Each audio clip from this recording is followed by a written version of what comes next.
meningkatkan amaliyah, meningkatkan ibadah dalam syariat, dalam hakikat, tarikat dan ma'rifat, segala bentuk perjalanan, baik dalam jalan batin, baik dalam jalan sir, jalan sifat, dalam jalan wujud, ma'rifat, apapun yang akan kita lakukan kepada Allah. Semua bentuk perjalanan-perjalanan yang bersifat hakikat ditentukan oleh satu perkara. Ini adalah puncak kemudahan dan puncak segala ibadah, puncak dari segala ma'rifat, puncak segala zikir, baik melalui tafakur, baik melalui tadzakur, takharub, uzlah, apapun yang bersifat berikhwat kepada Allah, beritikaf kepada Allah, bertawaduk kepada Allah, baik dalam masa ibadah langsung sholat, baik tidak langsung ibadah zikir, syahadah, ahadah, wahadah, meskipun dalam membuka hijab pandangan, basar, ainul basirah, basirun, apapun pekerjaan hakikat, terlebih dahulu kita wajib mengenal kebenaran, keabsahan, puncak daripada pusat ketuhanan. Mencapai sifat ketuhanan ini dengan hanya satu jalan, dan itu dilakukan hikmahnya oleh kepentingan dunia dan akhirat, zahir dan batin. Apa yang kita maksud mencapai titik Tuhan tertinggi? Pencapaian titik Tuhan tertinggi telah bertemunya sebuah ruhani dalam batinnya Allah, dan dia menyaksikan kalimat tunggal yang menjadi syarat mutlak bagi sebuah pandangan, bagi sebuah kodrat, bagi sebuah sifat. Apapun bentuk yang dikirim oleh pandangan menuju sifat ketuhanan yang paling tinggi, wajib melalui ketunggalan sifat tadi. Mana sifat tunggal bagi Allah? Yaitu kesucian. Di kalimat kesucian itu adalah kalimat tasdik yang bisa dipakai untuk berucap apa saja. Kalimat itu sebuah kalam Sa'ud Matsaini. Sa'ud Matsaini dianggap kalimat sakti, yang mana pencapaian dan pengantaran rohani batin, baik secara kiriman sifat, kiriman zat, kiriman batin, tapi syaratnya harus tersambung kepada satu kalimat tauhid tadi. Kalimat yang sangat bertasdik kepada seluruh niat. Inilah yang dikatakan sifat tunggal bagi Allah. Apa sifat tunggal Allah? Subhanallah. Ini kalimat yang mengandung 1000 ma'rifat. Kalimat yang mengantarkan 1000. Apa sanggup kita 1000 dalam pengantaran ma'rifat? Tapi kalau kita gagal mendapatkan sir atau hakikat atau rahasia di balik kalimat subhanallah, ini adalah kalimat tunggal atau dikatakan sifat tunggal. Ada kodrat tunggal, ada wujud tunggal, tetapi salah satu yang menentukan keberhasilan kita bertajalli atau memperjalankan ma'rifatullah, memperjalankan pandangan kepada Allah, kodrat, insan, nur, zat, batin, sir, sifat. Kalau kita belum mendapatkan awal ketunggalan dan akhir ketunggalan sifatnya, maka semua akan disambut oleh getaran lahut dan menyampaikan kepada rasa yang tidak berkesudahan. Jamaah para hadirin dan hadirat, kaum muslimin dan muslimat rahimakumullah. Dalam rangka kita meningkatkan kuantitas diri kita kepadanya dengan sifat menjadikan sifat zahirnya, apapun sifat himpunan yang dihimpun kepada wujud Tuhan melalui proses ketunggalan sifat. Sifat tunggal ini tidak bisa dilangkahi dan ini adalah mutlak. Subhanallah. Makna dari subhanallah itu mengandung 1000 makna. Boleh kita katakan itu ayat menampung 1000 ma'rifat.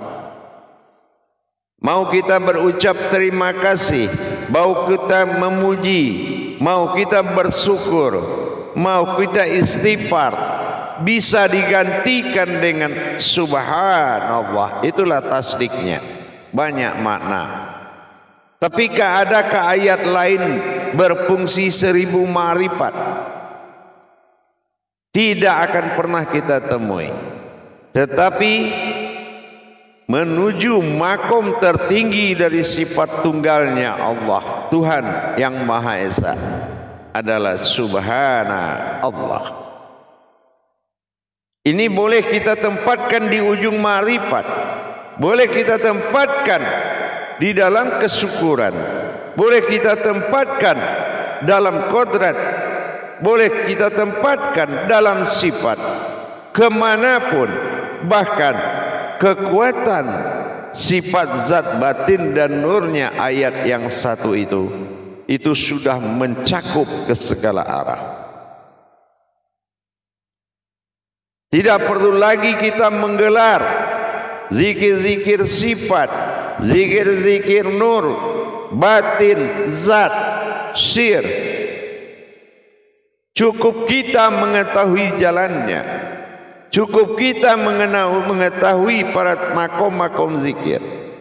Untuk menjalankan cukup dengan satu kalam saja, tapi terhimpun ke semua arah. Subhanallah. Mau pernyataan dari Allah tentang diri, bisa. Mau melihat wujud Allah berupa diri, bisa. Mau mendengar pernyataan keakuan diri, bisa. Mau bersyukur langsung tanpa ayat yang lain dengan subhanallah, bisa. Apapun, 1000 kalau perlu dalam satu hari kita berucap menuju ketunggalan sifat, itu akan sampai kepadanya. Beribu kita mengucapkan ayat tanpa kodrat, belum tentu sampai kepadanya. Dengan demikian kita berusaha terus meningkatkan sebuah titah besar, meningkatkan sebuah keputusan besar, menjadikan suatu keputusan hablum minan nas wa hablum minallah, dengan keakuan nanya aku pada diri kita. Kasroh yang diajarkan menuju tajalli batin berwujud seperti kitab dalam ayat berupa jasad, wal Qur'anil Hakim dan wal Qur'anil Karim. Maka di sini kita bisa membenarkan dengan mensucikan kodrat. Jangankan kodrat dalam pandangan yang disucikan, jalan yang tidak terlihat bisa disucikan dengan kekuatan taharoh diri kita. Subhanallah. Jadi siapa yang berzikir dan apa yang berzikir, dan zikir itu apa? Dalam ayat tadi kalam saud matsani yang ada sebelum bismillah itu ada. Subhanallah. Ini adalah sifat tunggal bagi Allah. Mendekati tanpa kesucian, mendekati tanpa memiliki jiwa, ini tidak mungkin bisa dilaksanakan oleh pencari atau orang yang dalam berjuang mendapatkan ketuhanan dirinya. Jamaah para hadirin dan hadirat, kaum muslimin dan muslimat rahimakumullah. Praktis sekali kalau kita ingin memahami, berucap, berpandang apapun yang kita lakukan, subhanallah, subhanallah, itu akan memberikan suatu keputusan mutlak. Dari sisi apa saja mau kita artinya, bisa diterjemahkan oleh kata yang satu ini. Sa'ud Matsaini yang sangat kuat ini bisa menjadi kendaraan rutin pandanganmu kepadanya. Mau dengan kalam, mau dengan pandangan, dengan rasa, dengan wujud, dengan kodrat, dengan kehendak,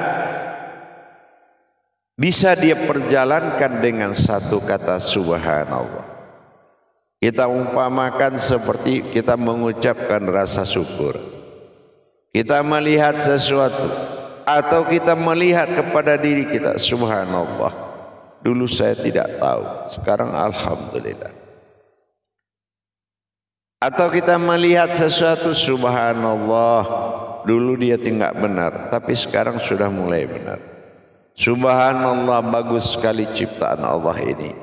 Subhanallah, indah sekali yang kulihat. Subhanallah, aku selalu bersamanya. Subhanallah, aku sucikan hakmu. Subhanallah, sampai kepada makom subhanallah, sesungguhnya keakuanku berasma Allah. Ketingkat pacuan makrifat tertinggi dalam ilmu tauhid adalah kalam-kalam Sa'ud Matsari atau dikatakan dengan ayat-ayat tauhid. Sangat kita pahami landasan ketuhanan yang mutlak setelah kita merasakan kalimat dari tiga kodrat kita. Subhanallah, pujian insan, subhanallah, pengakuan sifat, dan subhanallah, pengakuan keakuan. Semuanya adalah Allah. Artinya bersifat, berkehendak, dan menikmati dan merasakan, itu adalah wujudnya sendiri. Dan kemanapun kita arahkan, mensucikan diri pada sifat peleburan sifat diri, menuju wujud sesuatu yang berdiri dengan subhanallah, melumpuhkan segala kebodohan, menghilangkan segala kelalaian dengan mengalirnya sebuah kesucian air batinnya Allah menuju keakuan Allah. Berjalannya tali batin, air batin dari subahnya Allah mengalir ke seluruh diri, meliputi sekalian rongga, akan mengisi kulimah-kulimah diri, akan menempati posisi kulimah-kulimah kodrat, maka terjadilah hayatullah, kehidupan Allah. Subhanallah, sesungguhnya aku keakuanlah yang berkalam Allah. Dengan demikian kita meningkatkan pencarian dengan mensucikan jalan-jalan pencarian dengan kekuatan keakuan subhana. Maka disinilah kita benar-benar memacu perhatian Allah agar kita adalah fitil dunia wasufah, menjadi pilihan utama bagi Allah di muka bumi ini dengan meningkatkan pencarian pemahaman, menikmati, memperjalankan dengan nilai dan derajat yang tidak merendahkan atau menghinakan wujud sifat Tuhan pada diri. Tentulah dengan mengatakan sesuatu yang bisa membawa ke semua wujud. Itulah subhanallah. Mendirikan dan bersuci selalu dengan kalam subhanallah adalah utama di atas keutamaan yang lain. Jalan-jalan kita sucikan diri kita dari ketidakmampuan, sucikan diri kita dari kebodohan, sucikan diri kita dari kelalaian, sucikan dari kita dari yang batil, dan dirikan Tuhan kita dari yang hak. Wujudkan sifat Tuhan dari yang hak. Tentu dengan adanya binasa yang batil, berdiri yang hak. Bagaimana cara membinasakan yang batil, mendirikan hak? Dapatkan diri yang sesungguhnya. Siapa dan atas nama siapa hidup dan kehidupan ini? Subhana Allah. Sadarkah kita keakuan sifat na bagi diri? Husna, huna, nahu menjadi pegangan tunggal. Subhana Allah. Ini yang akan menjadi sifat tunggal yang selalu menjadi pegangan. Jangankan dari sebuah hadas, jangankan dari sebuah hadis, dari niat yang tidak benar saja, itu sudah Allah liputi dengan kesucian. Jangan sampai ada sesuatu bisa menembus kerajaan ketuhanan pada diri dengan kekuatan lain, melainkan subhanallah. Mengembalikan semua kepada awal mula jadi itu dengan kekuatan tasdik, yaitu ketunggalan sifatnya. Maka inilah yang akan selalu benar-benar menjadi pegangan siang malam 24 jam. Subhanallah. Sampai pada hakikat sesungguhnya subhana aku Allah.